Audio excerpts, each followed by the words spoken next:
Hi again everyone, I'm Ollie Matthews. This is the Narcissistic Resistance, and this resistance video is sponsored by a contribution from Passive Punching Bag, and here's her story. Wonder where this is gonna go. Hey Ollie, I've been watching your videos for a while now, and I'm finding them really therapeutic in a way. It's oddly comforting to know that other people are dealing with crazy relatives, loved ones, friends, etc. on a regular basis. I just wanted to say thank you for having a platform like this. I'm writing to you about my mother. I don't know if she's exactly a narcissist, but she's definitely something. I really don't know where to start, so I apologize in advance if this seems all over the place. Growing up, I always knew there was something off with my mother. She's mentally ill, and I know that, but she's never once taken responsibility for her behavior. According to her, she's bipolar and has seasonal affective disorder. Okay, anybody who tells you they have seasonal affective disorder is a fucking run. It's not real. You get sad when the weather changes, like so does everybody. It doesn't give you entitlement to be a crazy asshole. The leaves fell off the trees. Let me go be a fucking lunatic now. Over the course of my 23 years, she has been both arrested and hospitalized more times than I can count. She's been seeing the same therapist for 30 years now, but her behavior has never really changed. So I have to ask the question, then why, if nothing's changed in 30 years, is your father enabling all this? She'd always have an episode, get arrested, and then my father would plead to have her put in a psychiatric hospital. She'd have her medication adjusted, come out of the hospital, and act a little more like a normal person for a while. Decide she didn't want to take her medication anymore, and then fall back into the same behaviors again. You see, and here's the thing with mentally ill people. Okay, and I think narcissism does come into this because there's mentally ill people that will stay on their medication and work with it and have no problem with it. There's other ones, because understand, the decision to stop taking your medication is while you're on the medication, is when you're supposed to be clear thinking. That's when the calculation comes in. That's not mental illness, that's narcissism. And the fact that your father would continually allow this, and that at some point he had to know the pattern and know the behavior, would tell me he was enabling it and might even be the one pulling the strings for all of it. Whenever she's been called out on things like this, she plays the victim and says she can't help it. Oh, she was also abusing cocaine until I was 17 years old. One of my earliest memories of my mother is a really unpleasant one. My younger brother and I are 2.5 years apart, and he was probably around 1 at the time, so I was probably 3 or 4 years old. I remember hearing my parents arguing. They always fought, and my mother would get extremely violent. We had a long hallway in our apartment that was blocked off by a door. At the end of that hallway was my front porch. We were on the second floor of the apartment building. I walked down the hall to see what was going on. The porch door was open, and I approached it slowly. There was my dad, holding my infant brother in his arms. My mother was lunging at him with a kitchen knife, screaming. Been there. Told the story many times of my father holding my brother behind the French door while my mother held me with a fucking sword. I'll kill your kid. It's all right, I got this one.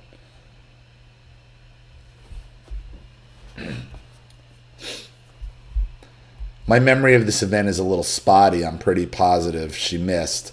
I vaguely remember the police showing up a little while afterward. This was a regular occurrence. As I got older, I became more aware of this behavior. My mother would have a bad day, and when my dad came home, she'd start screaming at him and blaming it on him. She'd hit him, threaten him with knives, threaten to cut herself and blame it on my dad, or threaten to kill herself. This was always my dad's fault, apparently. When my dad wasn't around, she'd scream and yell at me and occasionally hit me, but I never knew why. I remember coming out of the shower one day when I was 5, and I guess I was getting dressed too slowly because my mom started screaming at me, shoved me to the floor, and then slapped me across the face.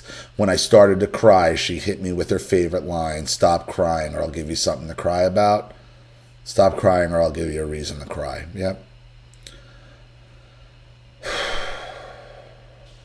My mother loved to hit you in the face. You gotta. Why would your father have children with this? First of all, not that it shouldn't be a lot. Secondly, why would he leave any child alone with a mentally ill person? She's mentally ill.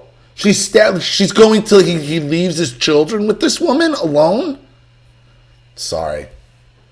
I hope we get around to his shitty behavior next.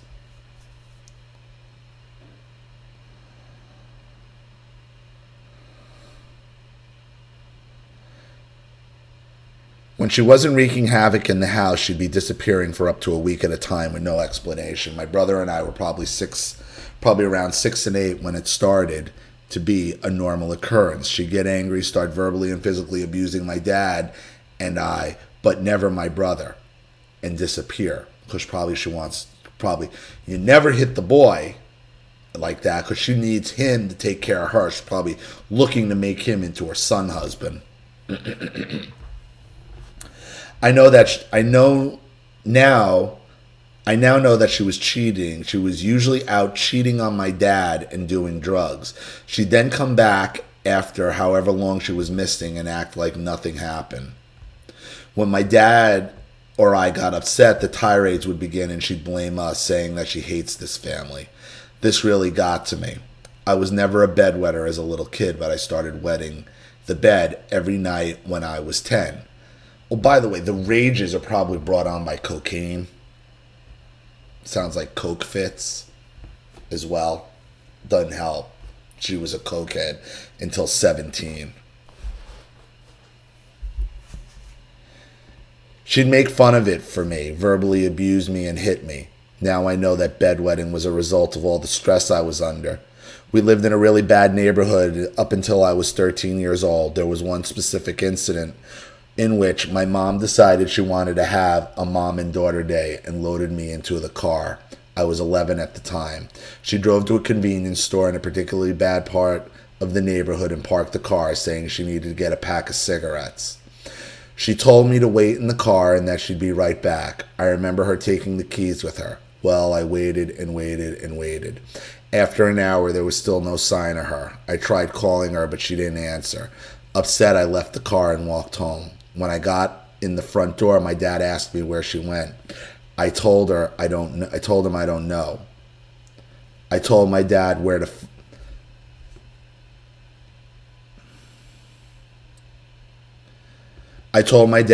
find the car, and it was still there when he got there. My mom had the keys on her, so he couldn't have gotten the car home. She was gone for a week. When she got back, she hit me for telling on her. And she told me that I was a little bitch and I needed to grow up, etc. Where is your father in all of this? I was a pretty good student overall, despite all this, and had a good head on my shoulders. I was getting straight A's. My teachers loved me, and I often won awards in school. Child Protective Services became a prevalent part of my life around age 11, and they would often come to my school to talk to me. There was one instance in which they came to my house when I was home alone. They had come to ask me about a recent incident in which my mom had a violent outburst, and I was very forthright and told them everything. They left afterward. My parents ended up coming home later, and I told them about the CPS visit.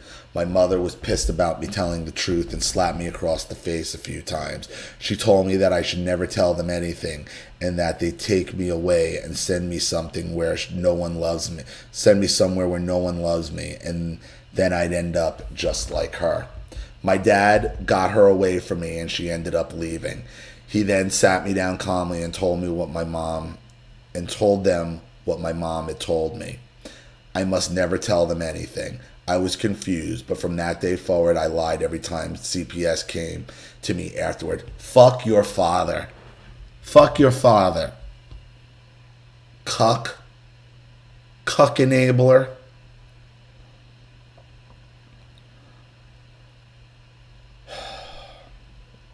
When I was in sixth grade, my middle school did one of those candy fundraisers where they'd give students a box of chocolate bars to sell, and at the end of a set of time frame, you bring back whatever you had and whatever money you made. I decided to participate because I thought it would be fun.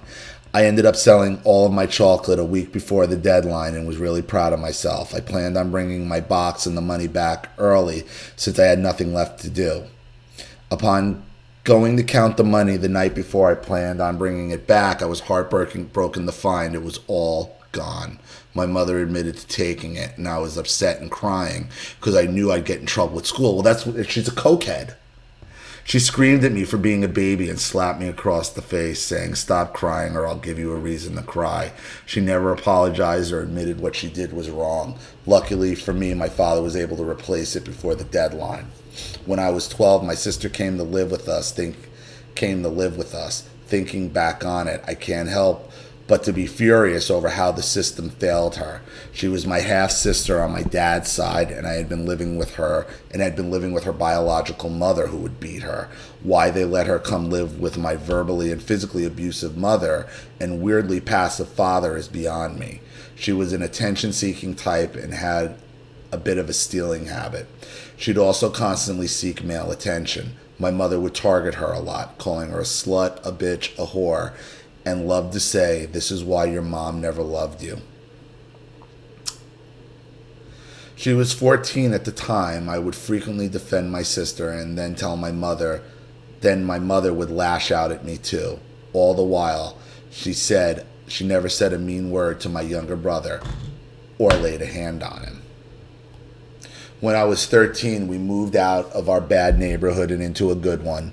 The night before moving day, my mom's blatant favoritism was on full display. She let my brother lounge around while she sent my sister and I out with my dad to move boxes to and from the new apartment. At the end of the day, we were tired and my brother and mom were still lounging around. With the son husband. She then sent us back to get food and said she was having one of our uncles come over shortly to spend the night and help with moving the big stuff in the morning. We went shopping, and when we returned, my uncle was there. My sister, dad, and I grabbed a few bags from his car, and there was one left when we came in. My uncle offered to get the last bag, and we thanked him and went to grab it and bring it in. My mother was not happy. She asked my sister and I to come to see her in her room for a minute and proceeded to berate us for being horrible, lazy bitches. As punishment, she had my dad and uncle take our mattresses, pillows, and blankets, bring them downstairs to be ready for the move. She didn't give us any sleeping bags or sheets and made us sleep on the box springs on our beds that night. Meanwhile, my brother, who had not helped at all, was able to sleep comfortably and soundly with his mattress, sheets, pillows, and blankets. And again, I'm going to have to say this. Assuming this is another black female. This is another black Cinderella story. This is another example of what happens, okay, with young black females and their mothers. Okay, this cruelty that continues. If I'm wrong, but I don't think I'm wrong. Fast forward a few years, my sister has been removed from our house because she had reported to her social worker that she was being abused. She absolutely was. And I was my mother's target while my dad was at work. At the age of 16, I was on the honor roll in high school and was working part-time at a local nursing home. I didn't have a lot of friends, and I didn't see the ones I did have often because my mother refused to drive me to any of their homes. She'd expect their parents to do all the transport, and they didn't always have gas or time to do so. My dad took me to get my driver's permit on my 16th birthday. He was always working and never had time to teach me, and my mom flat out refused to teach me on most days because she didn't feel like it. I had saved up a good amount of money from working and was able to afford to take a full driver's ed course. I had my eye on a crash course in the classroom that lasted a week that I would be able to take over April vacation. I brought it up to my mother and she screamed at me, called me selfish, asking me who the hell I thought I was to be asking her to take me to a driver's ed course 5 days in a row. She didn't work at the time and received money from disability, so I don't know why she insisted she didn't have the time. I didn't end up getting to take lessons because I was unable to get a ride to and from classes. When I was 18 and in my freshman year at the local community college, I worked in the campus library to make a few extra bucks. I ended up saving around $700 and was pretty proud of myself for it. On my 19th birthday, a friend and I decided we wanted to go out to the movies, go out to eat, and buy a few things. I went to grab my ATM card out of my wallet and noticed that it was missing. I didn't think much of it and figured I left it at home, so I went to the bank with my ID in hand to take a manual withdrawal of $100.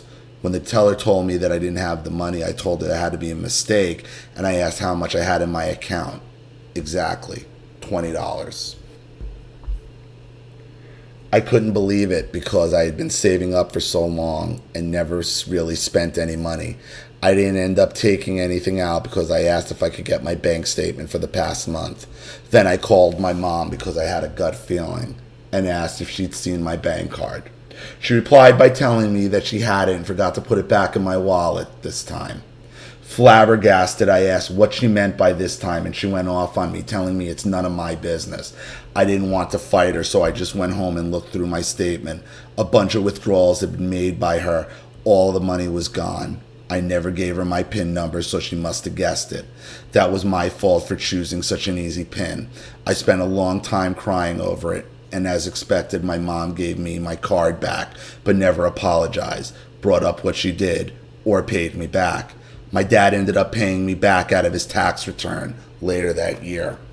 On another note, as I mentioned, I went to a local community college. It was cheaper than a university, and I didn't want to be drowning in student loans. Well, all through freshman year, my mother berated me, telling me that she was sick of seeing my face, that I should move away, or that I should have just gone to live on campus. She called me a loser frequently and threatened to kick me out of the house. I finished my first semester with a 4.0 GPA and decided to apply to a university 100 miles away to live off campus. I also applied for a university one town over. When my acceptance letter came in the spring for the further school, she was pissed. She started asking why I needed to move away and insisted that I stay home. Thinking back now, I can see that she was being manipulative and just wanted to keep me around as her punching bag. I ended up not going to that school and went to the local university that I was accepted to instead and made the commute every day from home via the bus. That way it was easier for her to continue stealing from me and verbally abusing me whenever she was having a bad day, which was every other day basically.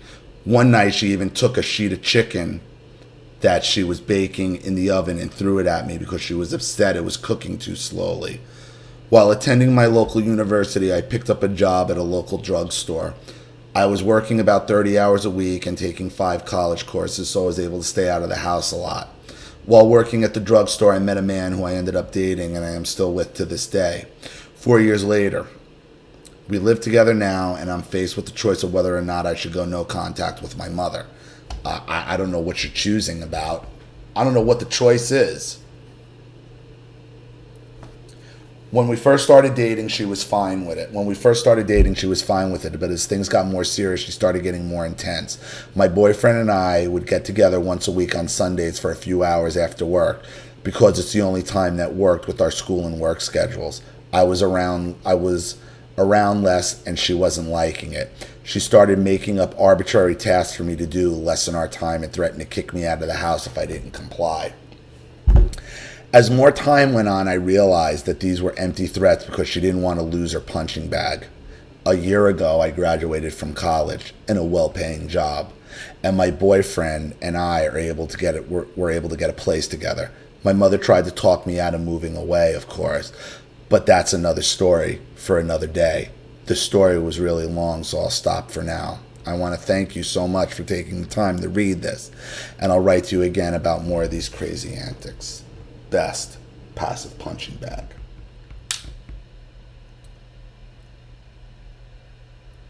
You summed it up at the end perfectly. Everything your mother did throughout her life was so she didn't have to lose her punching bag. They never want to give up their punching bag. And that's not mental illness with your mother. Those are choices she fully makes. Blames it on mental illness because she's a fucking cokehead. She's a spoiled cokehead. She's threatening to kick you out of the house? How? With her police history, you should be able to have the cops on speed dial and have her right back in a fucking institution.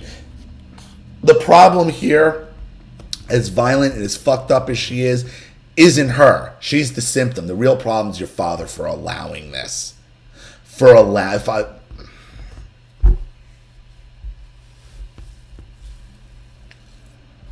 If I found out my mother was doing to me what was doing to Aaron, like the shit, you know, I wouldn't.